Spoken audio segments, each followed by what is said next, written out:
ये बहुत महत्वपूर्ण मामला है, सेंसिटिव मामला है, इसलिए कृपया आपको। ओके, मंत्री जी। सभापति महोदय, आदरणीय सभापति महोदय, पिछले साल सितंबर में इस गरिमामयी सदन के समक्ष मैंने एक विस्तृत वक्तव्य ईस्टर्न लद्दाख में भारत चीन सीमा पर हुई डेवलपमेंट्स के बारे में दिया था। मैंने यह बताया था कि चीन द्वारा पिछले वर्ष अप्रैल मई 2020 के दौरान ईस्टर्न लद्दाख की सीमा के समीप भारी संख्या में शस्त्र बल तथा गोला बारूद आदि इकट्ठा कर लिया गया था। चीन द्वारा एलएसी के आसपास कई बार ट्रांसग्रेशन का भी प्रयास किया गया था। हमारी सशस्त्र सेनाओं ने उन सभी प्रयासों के दृष्टिगत उपयुक्त जवाबी कार्रवाई की थी। राष्ट्र के साथ इस सदन ने भी उन वीर भारतीय सैनिकों को श्रद्धांजलि दी थी जिन्होंने भारत की सीमा की रक्षा करते हुए अपना बलिदान दिया था। आज मैं इस सदन को कुछ और महत्वपूर्ण डेवलपमेंट्स के बारे में बताना चाहता हूं। सभापति महोदय, पिछले वर्ष सितंबर से दोनों पक्षों ने एक दूसरे के साथ मिलिट्री और डिप्लोमेटिक चैनल्स द्वारा संवाद स्थापित कर रखा है। हमारा यह लक्ष्य है कि एलएसी पर डिसएंगेजमेंट तथा यथास्थिति हो जाए ताकि पीस एंड ट्रैंक्विलिटी पुनः स्थापित हो सके। मैं संक्षेप में वहां की ग्राउंड सिचुएशन के बारे में सदन को दोबारा अवगत कराना चाहता हूं। सदन को ज्ञात है कि चीन ने अनधिकृत तरीके से लद्दाख केंद्र शासित प्रदेश के लगभग 38,000 वर्ग किलोमीटर पर 1962 के संघर्ष के समय से कब्जा बना लिया है। इसके अतिरिक्त पाकिस्तान ने अनधिकृत तरीके से पाक ऑक्युपाइड कश्मीर में भारत की लगभग 5,180 वर्ग किलोमीटर भूमि तथा कथित चीनो पाकिस्तान बाउंड्री एग्रीमेंट 1963 के तहत चीन को दे दिया है। इस प्रकार चीन का 43,000 वर्ग किलोमीटर से ज्यादा भारतीय भूमि पर अनधिकृत कब्जा है। चीन पूर्वी क्षेत्रों में भी अरुणाचल प्रदेश की सीमा पर करीब 90,000 वर्ग किलोमीटर 90,000 वर्ग किलोमीटर भूमि को अपना बताता है। भारत ने इन अनजस्टिफाइड क्लेम्स तथा अनधिकृत कब्जे को कभी भी स्वीकार नहीं किया है। सभापति महोदय, मैं सदन को यह भी बताना चाहता हूं कि भारत ने चीन को हमेशा यह कहा है कि बाइलेटरल रिलेशन दोनों पक्षों के प्रयास से ही विकसित हो सकते हैं। साथ साथ ही सीमा के प्रश्न को भी बातचीत के जरिए ही हल किया जा सकता है, परंतु एलएसी पर पीस एंड ट्रैंक्विलिटी में किसी प्रकार की प्रतिकूल स्थिति का हमारी बाइलेटरल टाइज पर बुरा असर पड़ता है। इससे चीन भी अच्छी तरह अवगत है। कई हाई लेवल ज्वाइंट स्टेटमेंट में भी यह जिक्र किया गया है कि एलएसी तथा सीमाओं पर पीस एंड ट्रैंक्विलिटी कायम रखना बाइलेटरल रिलेशन के लिए यह अत्यंत आवश्यक है। सभापति महोदय, पिछले वर्ष से चीन के द्वारा उठाए गए कदमों के कारण पीस एंड ट्रैंक्विलिटी पर प्रतिकूल असर पड़ा है। इसके फलस्वरूप चीन और भारत के संबंधों पर भी प्रभाव पड़ा है। उच्च स्तर पर चीन के साथ कई बार बातचीत के दौरान, जिसमें मेरे द्वारा चीनी रक्षा मंत्री के साथ पिछले सितंबर की बैठक और मेरे सहयोगी विदेश मंत्री श्री जयशंकर जी की चीनी विदेश मंत्री के साथ तथा हमारे एनएसए श्री अजीत जी डोभाल की अपने चीनी काउंटर पार्ट के साथ बातचीत शामिल है। हमने स्पष्ट कर दिया है सभापति महोदय कि यह अत्यंत आवश्यक है कि एलएसी के सभी फ्रिक्शन पॉइंट पर डिसएंगेजमेंट किया जाए ताकि पीस एंड ट्रैंक्विलिटी पुनः स्थापित हो सके। सभापति महोदय, पिछले वर्ष मैंने इस सदन को अवगत कराया था कि एलएसी के आसपास ईस्टर्न लद्दाख में कई फ्रिक्शन एरियाज बन गए हैं। चीन ने बड़ी संख्या में सेना एवं गोला बारूद आदि भी एलएसी के आसपास तथा उसके पीछे अपने क्षेत्रों में इकट्ठा कर लिया है। हमारे सशस्त्र सेनाओं द्वारा भी भारत की सुरक्षा की दृष्टि से एडिक्वेट तथा इफेक्टिव काउंटर डिप्लॉयमेंट भी किए गए हैं। मुझे यह बताते हुए सभापति महोदय गर्व महसूस हो रहा है कि भारतीय सेनाओं ने इन सभी चुनौतियों का डटकर सामना किया है सभापति महोदय, तथा अपने शौर्य एवं बहादुरी का परिचय पेंगांग त्सो के साउथ एवं नॉर्थ बैंक पर दिया है। सामरिक दृष्टि से महत्वपूर्ण कई क्षेत्रों को चिन्हित कर हमारी सेनाएं कई पहाड़ियों के ऊपर तथा हमारे दृष्टिकोण से उपयुक्त अन्य क्षेत्रों पर भी मौजूद हैं। भारतीय सेनाएं अत्यंत बहादुरी से लद्दाख की ऊंची दुर्गम पहाड़ियों तथा कई मीटर बर्फ के बीच में भी सीमाओं की रक्षा करते हुए अडिग हैं और इसी कारण हमारा एज बना हुआ है। सभापति महोदय, हमारी सेनाओं ने इस बार भी यह साबित करके दिखाया है कि भारत की संप्रभुता एवं अखंडता की रक्षा करने में वे सदैव हर चुनौती से लड़ने के लिए तत्पर हैं और अनवरत कर रहे हैं। सभापति महोदय, पिछले वर्ष से मिलिट्री एंड डिप्लोमेटिक लेवल पर चीन के साथ हमारा संबंध बना रहा है।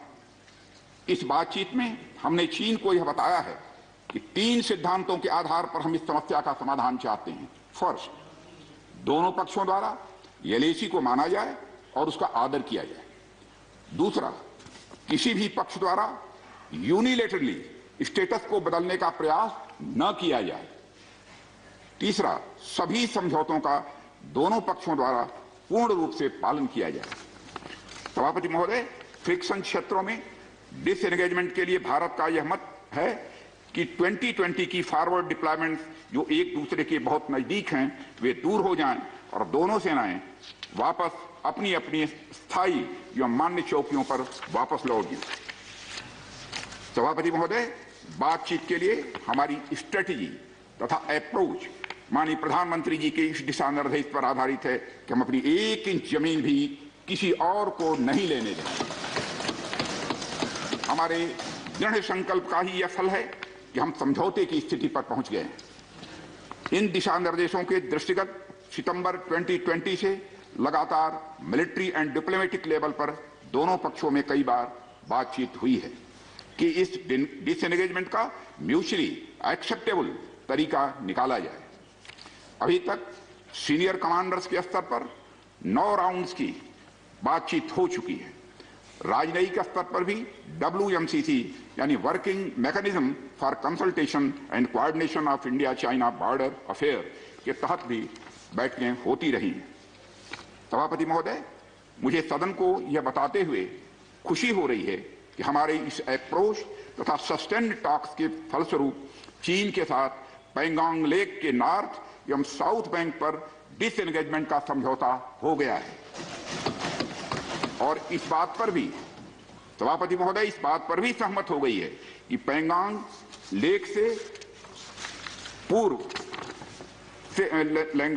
पैंगोंग लेक से पूर्ण डिसएंगेजमेंट के 48 आवर्स के अंदर सीनियर कमांडर स्तर की बातचीत हो तथा बाकी बचे हुए मुद्दों पर भी हल निकाला जाए। सभापति महोदय, पैंगोंग लेक एरिया में चीन के साथ डिसएंगेजमेंट का जो समझौता हुआ है उसके अनुसार दोनों पक्ष फॉरवर्ड डिप्लॉयमेंट को phased, coordinated and verified manner में हटाएंगे। चीन अपनी सेना की टुकड़ियों को नॉर्थ बैंक में फिंगर 8 के पूरब की दिशा की तरफ रखेगा और इसी तरह भारत भी अपनी सेना की टुकड़ियों को फिंगर 3 के पास अपने permanent base Dhan Singh Thapa post पर रखेगा। इसी तरह की कार्रवाई साउथ बैंक एरिया में भी दोनों पक्षों द्वारा की जाएगी। ये कदम आपसी समझौते के तहत बढ़ाए जाएंगे तथा जो भी निर्माण आदि दोनों पक्षों द्वारा अप्रैल 2020 से नॉर्थ एंड साउथ बैंक पर किया गया है उन्हें हटा दिया जाएगा और पुरानी स्थिति कायम कर दी जाएगी। सभापति महोदय, यह भी तय हुआ है कि दोनों पक्ष नॉर्थ बैंक पर अपनी सेना की गतिविधियां जिसमें परंपरागत स्थानों की पेट्रोलिंग भी सम्मिलित है को अस्थायी रूप से स्थगित रखेंगे। पेट्रोलिंग तभी शुरू की जाएगी जब सेना एवं राजनयिक स्तर पर यानी डिप्लोमेटिक लेवल पर आगे बातचीत करके समझौता बनेगा। इस समझौते पर कार्रवाई कल से नॉर्थ एंड साउथ बैंक पर प्रारंभ हो गई है। यह उम्मीद है इसके द्वारा पिछले साल के गतिरोध से पहले जैसी स्थिति बहाल हो जाएगी। सभापति महोदय, मैं इस सदन को आश्वस्त करना चाहता हूं कि इस बातचीत में हमने कुछ भी खोया नहीं है सभापति महोदय। सदन को यह भी जानकारी देना